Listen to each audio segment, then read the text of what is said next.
Hey everyone, welcome to Agent versus App. This is day one of our 30-day AI testing challenge, where we take real, complex mobile apps and see if AI agents can automate testing. Today, our AI testing agent is taking on a real-world flow inside the Ikea mobile app, the Add to Cart journey. What you're seeing here is important. I haven't written a single line of automation code. All I've done is describe what I want to test in plain English. Things like click OK, select Singapore, set it as the current store, search for a sofa. Now watch this. I hit start, and from this point on, the AI agent takes full control.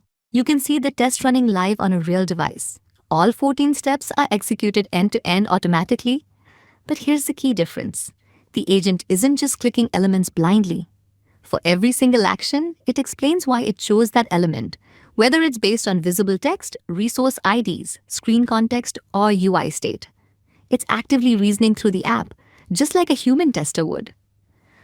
Notice how each step moves smoothly from queued, running, success without any manual intervention. And while all of this is happening, in the background, the AI agent is generating the actual automation script step by step.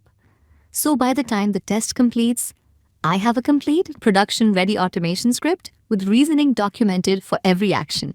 I can export the script in the language I need, Java, Python, or others, and run it in my C pipeline or any test environment. Let me prove it.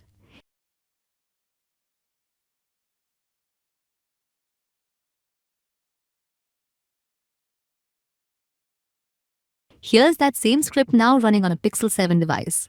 That's app versus agent. IKEA challenged our AI. The agent won. Drop a comment which app should face our agent next.